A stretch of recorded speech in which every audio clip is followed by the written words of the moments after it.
Hi, today we're going to make cowboy cookies. So, isang masarap na cookie na tamang-tama pang merienda o pambaon ng mga bata. Actually, ang cowboy cookie ay para siyang oatmeal raisin pero marami siyang ibang halo. So, dito sa cowboy cookie, pwede kayo mag-substitute ng ibang mga ingredients na gusto ninyo. Ang mga ingredients para sa ating cowboy cookies ay this is 2 cups ng all-purpose flour, 2 cups ng old-fashioned rolled oats, 1 cup ng firmly packed brown sugar, half a cup ng white sugar, half a cup ng butter or margarine, half a cup ng Crisco or shortening. So, kung wala kayong makitang Crisco, pwedeng ang gamitin nyo na lang is butter or margarine. So, magiging 1 cup instead of half a cup yung ating butter. 3/4 of a cup ng raisins. This is 1 cup ng mini semi-sweet chocolate chips. Pero pwede nyo rin gamitin dito yung regular size na chocolate chips at saka pwede rin yung milk chocolate. This is half a cup ng chopped walnuts.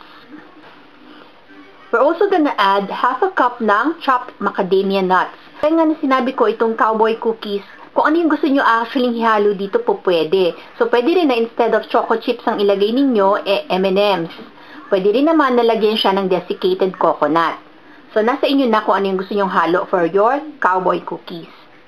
Half a teaspoon ng salt, half a teaspoon ng baking powder, half a teaspoon ng baking soda, 2 large eggs, and 1 teaspoon ng pure vanilla extract. At yan ang mga ingredients na kailangan natin para sa ating cowboy cookies. So, before we start mixing our ingredients, ipe-preheat muna natin yung ating oven. So, isa-set natin yung ating oven temperature to 350 degrees at sa bake. Sa isang malaking bowl, pinagsama natin yung ating vegetable shortening at saka yung ating butter. So, i-cream muna natin sila together.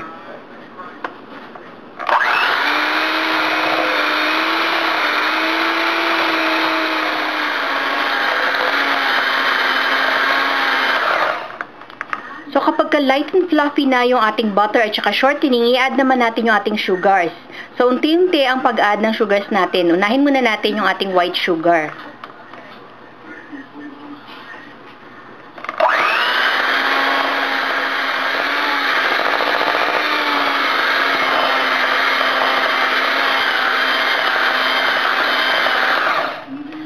So, after natin ma-add yung ating white sugar, i-add naman natin gradually yung ating brown sugar.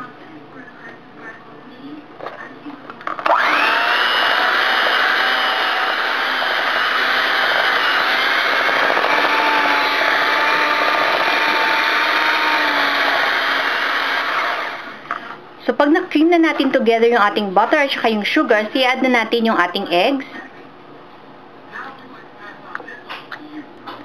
Pati na rin yung 1 teaspoon natin ng vanilla. And then, i-beat natin to ulit hanggang maging well-blended sila.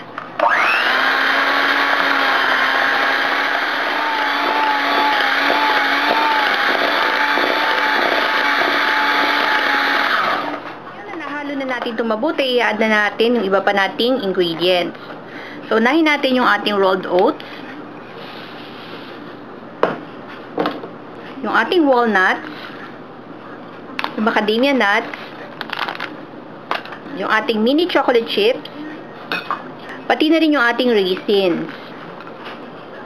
Then, hahaluin natin to together.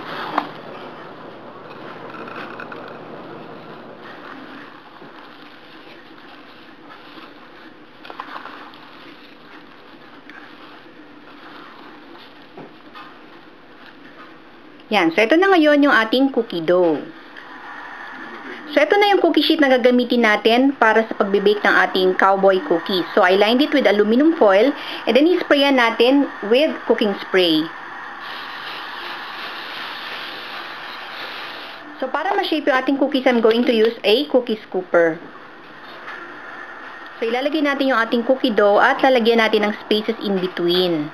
So, hindi sila dapat magkakadikit or else magdidikit-dikit yung cookies natin kapag naluto na. So, mainit na yung ating oven at ready na tayo i-bake yung ating cookies. So, ilalagay lang natin sa middle rack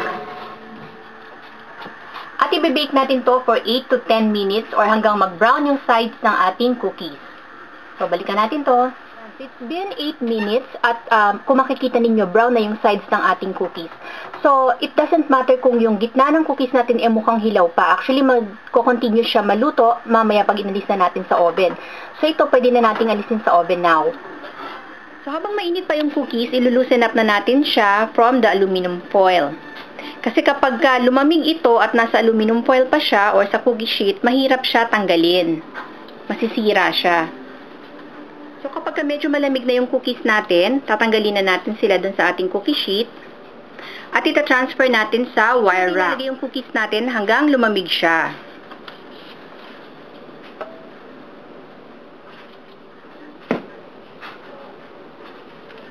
Kung kagaya ko kayo na mas gusto laging freshly baked yung cookies, may paraan para magawa natin yon. So, gagawa tayo ng isang batch nitong ating cookie dough. And then, i-scoop out natin o i-measure na natin yung ating cookie dough. So, bawat isa dito mag-yield ng isang cookie. Pagkatapos, ilalagay natin to sa freezer for at a minimum of 2 hours. Ngayon, kapag solid nitong ating cookie dough, ang gagawin natin dito is paghihiwa-hiwalayin natin sila sa individual bags. So, say every time na mag-bake kayo, you want to bake 8 pieces ng cookies, ilagay nyo na yung 8 pieces ng cookie dough ninyo sa isang resealable na plastic bag and then store nyo sa freezer. So, kagaya nito, I have 8 pieces here kasi yun lang ang gusto kong i-bake every time na gusto ko ng cookies. So, tamang-tama lang sa amin yung 8 pieces. So, pag dumating yung mga anak ko galing sa school at gusto nila kumain, tatanggalin ko lang yung isang bag sa freezer, prepreheat ko yung oven, and then isasalang ko to at i-bake. Kaya lang kapag frozen yung inyong cookie dough, kailangan magdagdag kayo ng a few minutes dun sa baking time ninyo. So, check nyo na lang kapag brown na yung gilid niya, alisin nyo na sa oven. Kasi kailangan makompensate yung pagiging frozen ng ating cookie dough. Kaya magdadagdag tayo ng a few minutes sa baking time niya. So, di ba maganda yon every time na dadating yung anak nyo, freshly baked yung cookies na kakainin nila. So, this is how we're serving our cowboy cookies. So, we're serving it together with a glass of cold milk. So, tamang-tama pagdating ng mga bata galing sa school.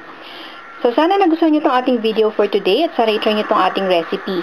Maraming salamat sa panonood. Hanggang sa susunod ulit.